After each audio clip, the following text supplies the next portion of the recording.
Welcome to Live from Mars. My name is Alex. You may know me as Mars from TikTok, Instagram, YouTube, this podcast, wherever you have found me, welcome. And I'm excited to sit down for today's episode for a few reasons. One, because we are about to hit the start of August, which is my birth month, so I'm very excited about that. I'm about to head off on a European vacation for about 2 weeks, so I'm excited for that as well, personally. But August is also a very important month in the music world because it is officially the final month of the Grammy eligibility period. It seems crazy that we're already at this point in the year, and I know it can be confusing about what's eligible for the Grammys and why is it not eligible if it comes out after this point in the year. So I'll get into a little bit of detail on that, but today's episode is mostly going to be spent going through each of the big four categories, taking a look at who is predicted to be nominated in the field, who I think is at this point most likely to win the award itself, and I'll give you a general sense on any snubs, anyone who may not be in contention that should be, anyone that is in contention and shouldn't be, because there are definitely some of those. There are definitely some of those, including someone who called me out recently.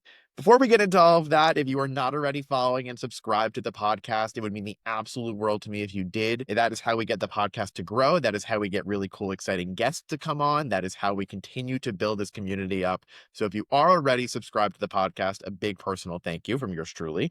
If you are not already, this is your sign to do it. And if you are already or not, you can leave a 5-star review. That would mean the absolute world to me, but only if you truly mean it. So without any further ado, let's go into the 2026 Grammy nominee predictions. So to lay some general groundwork here, this year's Grammys are taking place on February 1st, 2026. Nominations will be announced on November 7th, and the eligibility period for the 2026 Grammys is August 31st, 2024 through August 30th, 2025. Yes, it's a little bit weird that albums that come out in the end of 2025 after that August 30th date are actually in contention for the 2027 Grammy nominations. But that's just how this world has worked for the last, I don't even know how many, 60 plus years. And that's also why you start to see a lot of music starting to come out at the very, very tail end of the year, because then it's still the most recent thing in voters' minds as it comes time for nominations, as it becomes time to actually bestow the award on somebody. There's kind of that recency bias that does come into play a lot, and we're going to see that come through on some of these lists that I'm going to go through. Some albums I'm already thinking of off the top of my head that are coming out at the tail end of the year. Sabrina Carpenter's Man's Best Friend is dropping August 29th, the final real day of the period. So that is surely going to have an impact on this list that we're going to go through. You also have Renee's Rap dropping August 1st. There's a bunch of new music supposed to come out between now and then, so we'll see if it makes any kind of sizable impact, but based on the list that I've been looking over, it all coming from Gold Derby. You can go on goldderby.com and check out this list yourself. It's essentially the expert in predictions across many different award shows and categories, so this is always my trusted go-to source. So we're going to go through what Gold Derby is predicting for Album of the Year, Record of the Year, Song of the Year, and Best New Artist nominations for this upcoming Grammy season. And the last bit of groundwork is in case you're not so familiar, because Record of the Year sounds a lot like Song of the Year, what the difference is between Record and Song of the Year. Often you will see similar songs nominated for both awards, but there's also occasions where a song is nominated just for one of the two. Essentially, the biggest difference between Record and Song of the Year is that Record is honoring the specific recording of the song that you are hearing. That award is going to go to the producers of the song, the vocalists on the song, the audio engineers and mixers, anyone who had a hand in making that specific recording of the song. Whereas Song of the Year is awarding the songwriting of a song. That award specifically goes to the songwriter. So for example, if you were an artist who does not write their own music, you do not write your own lyrics, if your song wins Song of the Year at the Grammys, you will not actually win the award because you didn't write the song.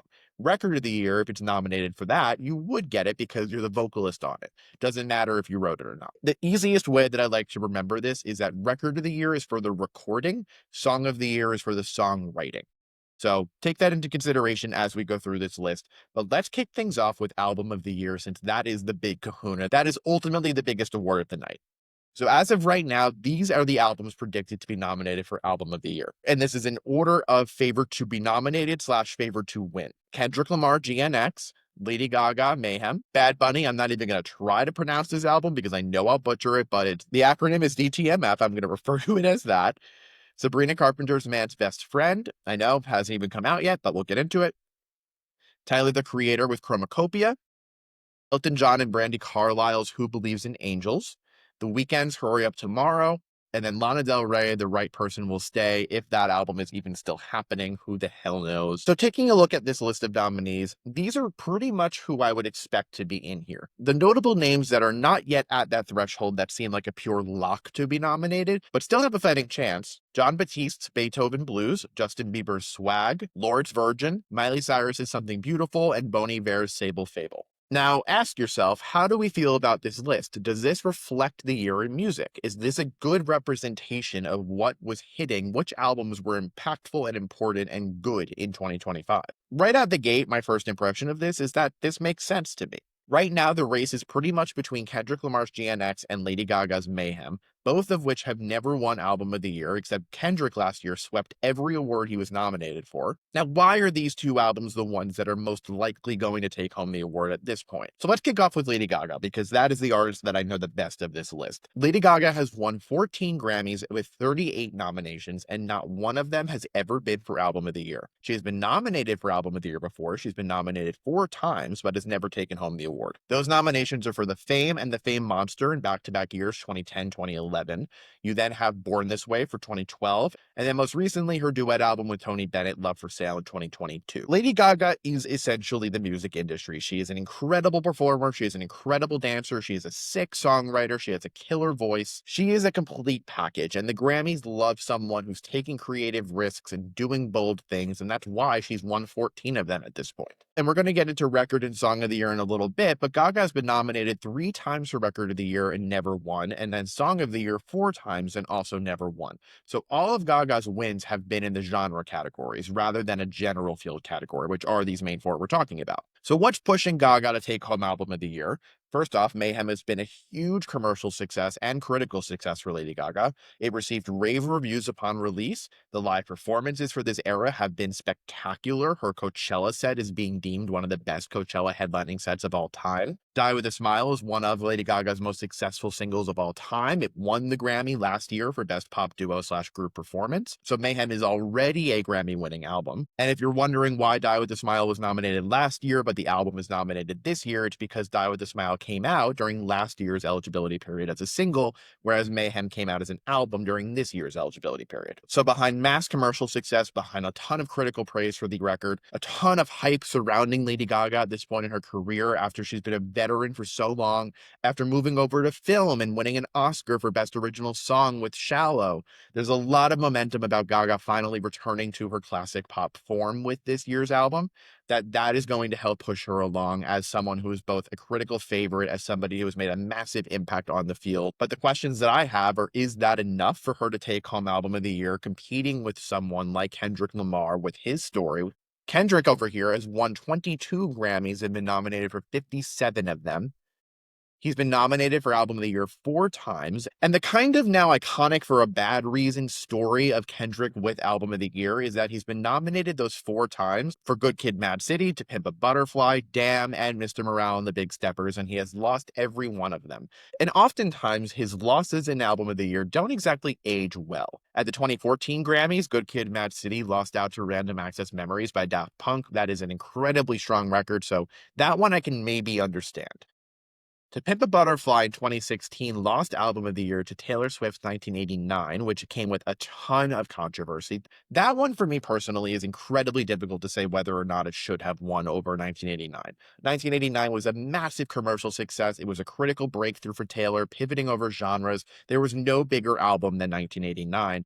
Pimp a Butterfly has a lot more rich subtext and culture and movement behind it, and a lot of people were incredibly upset that it lost. Reasonably so. I can see why. I understand why. For me personally, my music taste leans more 1989, but To Pimp a Butterfly is also an incredible record. Then in 2018, Kendrick's Damn lost to Bruno Mars's 24 Karat Magic. That one I do not understand at all. And then in 2023, most recently, Kendrick lost with Mr. Morale and the Big Steppers to Harry Styles' Harry's House. Now, in this situation, I don't think either of these albums should have won Album of the Year. It should have gone to SZA's SOS, and it didn't. It ended up going to Harry, likely because Taylor and SZA split a vote, and then Harry had enough room to come through. I don't think Mr. Morale and the Big Steppers is one of Kendrick's strongest works with any means, so I'm not surprised that this one ended up losing it, but Kendrick, long story short, is overdue for a Grammy Album of the Year win.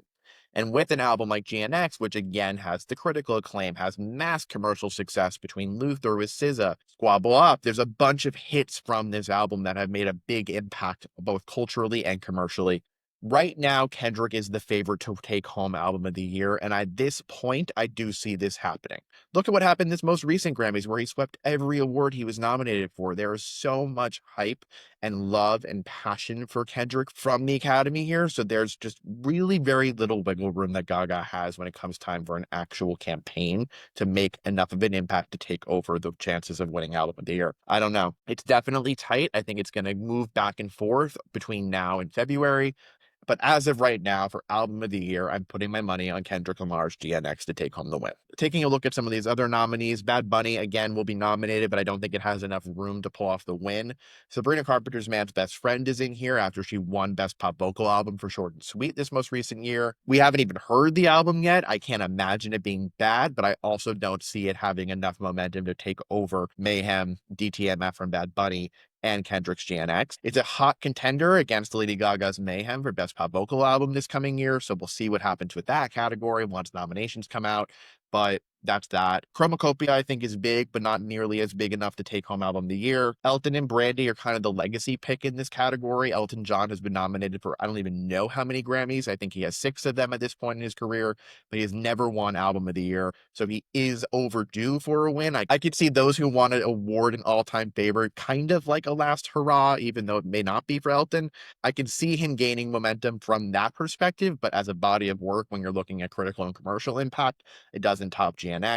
The Weeknd's Hurry Up Tomorrow is a very interesting one because The Weeknd has had this long-standing beef with the Grammys after After Hours was completely snubbed for all nominations after it dropped in 2020. After Hours is one of the most critically and commercially successful albums of 2020. In my opinion, it's one of his best albums, so it was very surprising to see no love for the album, nothing for Blinding Lights, one of the biggest songs of all time.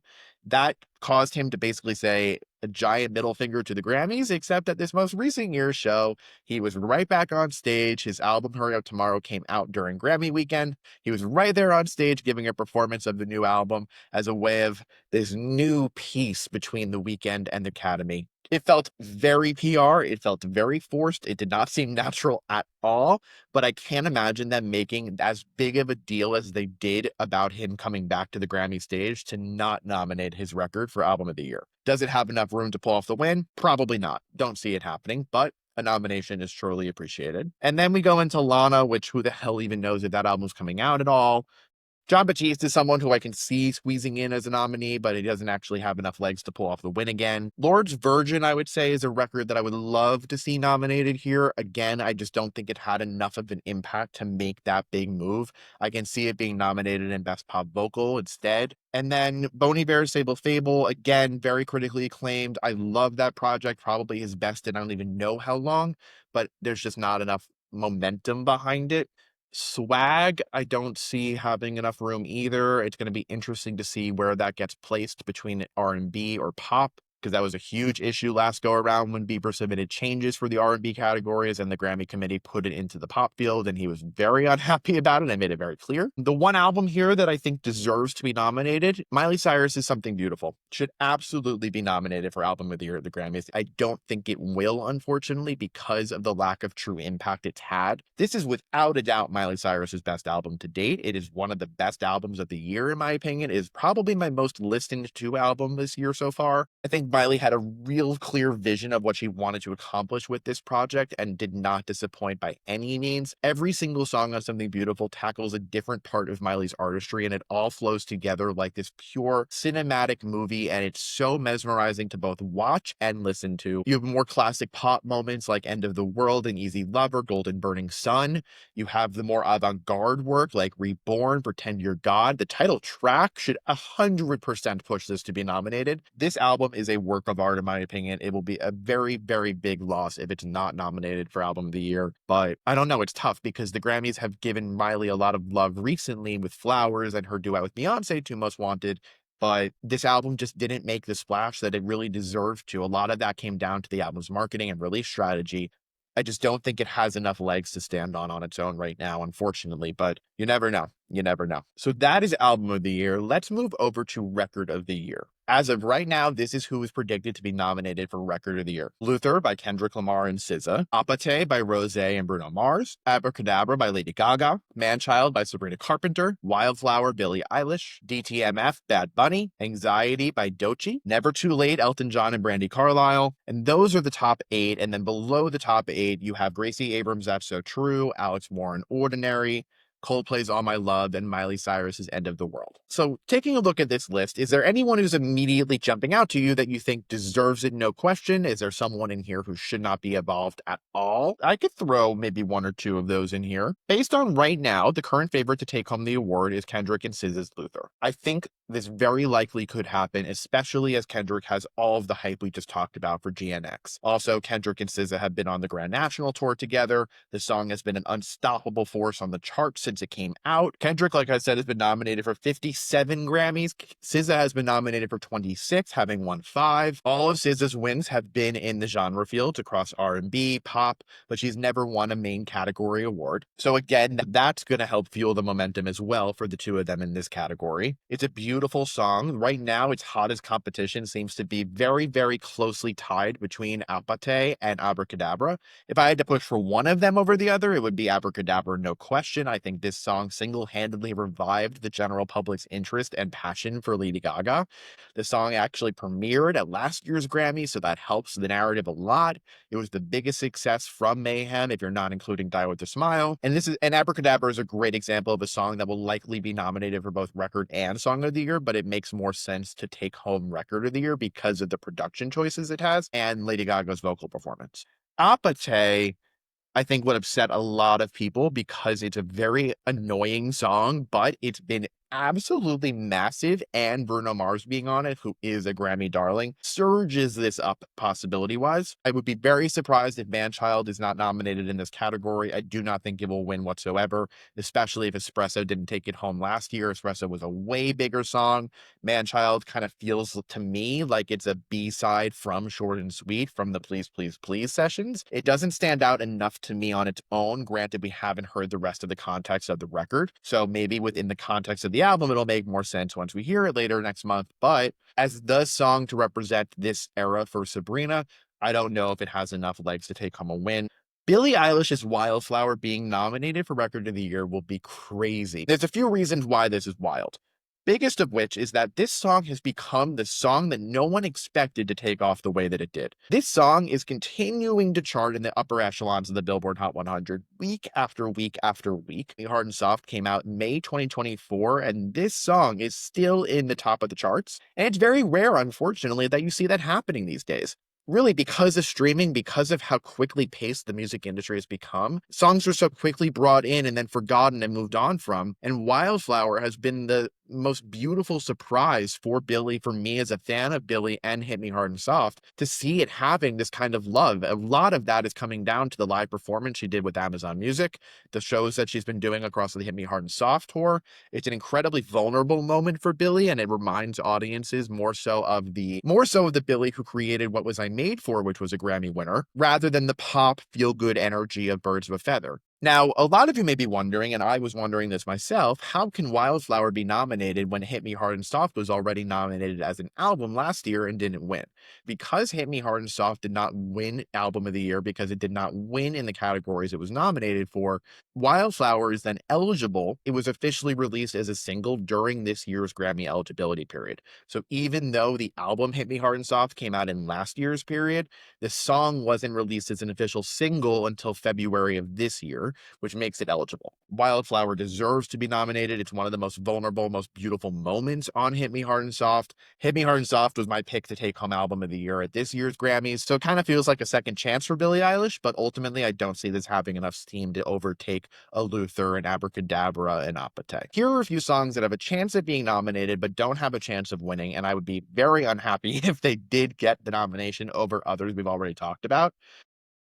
Gracie Abrams' That's So True, I think is a strong Gracie Abrams song, but I don't see this having enough legs to take a nomination spot in the category from those we've already talked about. I personally am not the biggest Gracie Abrams fan. I don't really get all of the hype around it, so that's my thought there. Alex Warren's Ordinary. In case you missed it, Alex Warren and I have beef. Alex Warren, at a recent show in London, opened up his show by showcasing a bunch of music critics, music journalists, TikTok music content creators, including myself, in footage that played before he came out on stage. And in the footage, it was essentially a hate train campaign of people saying how they don't get why Alex Warren is successful, how every song sounds the same, how they don't think he has a good voice, all of these negative critiques of Alex Warren. And yours truly was featured in the video. The clip of my reaction to the music video for Ordinary was included in this footage, and it was not done with my permission. I was not contacted whatsoever about this happening. I found out because a friend of mine sent me the video. I made a response and posted it on TikTok, and it got a lot of attention from Alex Warren fans saying that it wasn't his fault, that the editor that he later posted about took the footage himself and put it together, and he should have checked it over beforehand. He did seem genuinely sorry in the video that he posted apologizing for it, but I did not have anyone reach out to me to personally apologize for what happened. He did personally reach out to a few friends of mine to apologize, but not me. So yeah. I'm still not there for you, buddy, but hopefully Ordinary is not nominated because I don't think it's a good song. That's my take. Miley Cyrus at the End of the World, I would love to be nominated because I think this is such a beautiful, like, pure pop song. I don't think it will get nominated. And then you have Lord, What Was That? Again, not enough hype, not enough steam there. And with that, let's move over to Song of the Year. Song of the Year is going to have a lot of carryover. So these are going to sound very familiar to you because we just went through, I think, almost all of them. This is who is most likely to be nominated for Song of the Year at this year's Grammys. This is an order of who is most likely to be nominated and win. Luther, Kendrick Lamar, and SZA. Wildflower, Billie Eilish. Abracadabra, Lady Gaga. Manchild, Sabrina Carpenter. Apate, Rosé and Bruno Mars. Never Too Late, Elton John and Brandy Carlisle. Bad Bunny's DTMF. Coldplay, All My Love. And then those who were less likely to get nominated but have a chance is Alex Warren with Ordinary, Doechii with Anxiety, Dolly Parton, If You Hadn't Been There, and then That's So True, Gracie Abrams. I'm just realizing now, looking through this, when we talked about Album of the Year, that there was no mention of SZA's deluxe album of SOS, Lana, and I think that's probably because it's the deluxe edition of an album that was already nominated and took home a Grammy, so it makes me frustrated for SZA because if she had released it as a standalone body of work, which it essentially was, it was an additional 15 songs, that easily could have been a frontrunner for Album of the Year, but whatever. As of right now, Kendrick Lamar, SZA being the frontrunner to take home Song of the Year. I'm a little more in favor of it taking home record than I am song because Billie Eilish's Wildflower is a really, really hot contender for Song of the Year over record. I was not expecting that. I mean, it makes sense because the songwriting is what makes this song so magical. I would love to see a Wildflower win. That would be like the cherry on top of this era that I don't think anyone ever expected because Birds of a Feather was the clear runaway hit from this album and took over all of the talk. And on an album that's only 10 songs long, that casts a pretty wide shadow, but Wildflower, I'm telling you, is the one to watch for this. Abracadabra, Lady Gaga, I favor this ever so slightly in Record of the Year than Song because, again, Record of the Year is going to favor Lady Gaga's vocal performance and the production on it. Songwriting, it's a great Gaga song also. Sabrina's Manchild, again, I already kind of spoke about that. Don't feel like it's necessarily worthy of a win, but it's a strong contender. Apate is way more frontrunner in Record of the Year, which makes sense because the production is really what sells the song. The songwriting isn't anything crazy by any means. I'm honestly surprised it even is a pretty much guaranteed nominee. Elton John, Brandy Carlisle, that makes sense to me, again, playing into like the classic element of Brandy and Elton at this point. Bad Bunny. Yeah, Coldplay, All My Love, I'm surprised about because the song wasn't a huge hit by any means. It is a beautiful love song, and I do enjoy this one a lot.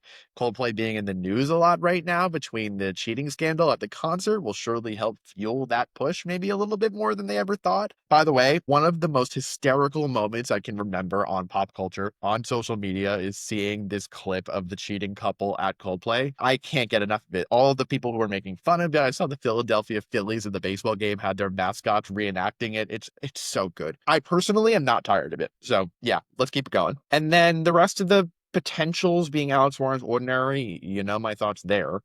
But she's Anxiety, more of a pusher record of the year. I think it samples Gautier, somebody that I used to know really well. I like the way that she uses that as a sample very much. I think it adds a lot of quirkiness to the song as she's describing anxiety. Yeah, song of the year, very similar to record. The major differences I'm seeing here is that Wildflower has a way better shot at song of the year than record. Apate has a way better shot at record than song. And finally, let's wrap things up with Best New Artist. These are the artists most likely to be nominated for Best New Artist at this year's Grammys. And again, as always, this is an order of who is most likely to take home the award and be nominated. Number 1 is going to Rosé. Number 2, Lola Young. Number 3, Addison Rae. 4, Ravyn Lenae. 5, Leon Thomas. 6, Alex Warren. 7, Megan Moroney. 8, the Marias, and then 9 through 12 are Pink Pantheress, Jesse Murph, Somber, and McGee wrapping that up. Now, this is actually, I think, the category that I'm most interested in, which doesn't usually happen. Best New Artist is kind of like the forgotten general field one because the big three are always like the big kahunas, the big names that pull a lot of weight, whereas Best New Artist is obviously awarding somebody who's new. Now, immediately what I'm noticing from looking at the Best New Artist nominations and looking at the 3 other general fields, the only person who is likely to be nominated in the other 3 categories with work is Rosé with Apate. Maybe Alex Warren gets a nomination for Ordinary in the general field. I can see it happening in the pop field, no question. Leon Thomas maybe in a genre field. Ravyn Lenae I can see in genre. Addison Rae maybe in genre. But yeah, the only artist who I think is a surefire lock to be nominated in the other 3 big categories is Rosé. And that is probably why she has the most steam for a Best New Artist win. Now, Rosé, obviously a member of Blackpink. She's not necessarily a new artist because she's been around for years now, but this is her solo career we're talking about. She's had a very big year with Apate, with her album, with her work with Alex Warren, or that single that they did that I think is terrible personally. Where I struggle with Rosé is that I don't have enough clear vision of what her actual sense of artistry is, but surefire lock to be nominated. Following Rosé is Lola Young. Messy, obviously huge moment this year. Lola's album, I'm Only Effing Myself, is coming out in September. It's actually coming out after the eligibility period, which I think is going to hurt her a bit here. Also, you saw Messy is not at all really in consideration for Record or Song of the Year, which is a bit surprising to me. Addison Rae. Addison Rae being nominated for Best New Artist would be fucking wild, and I am so unbelievably here for it.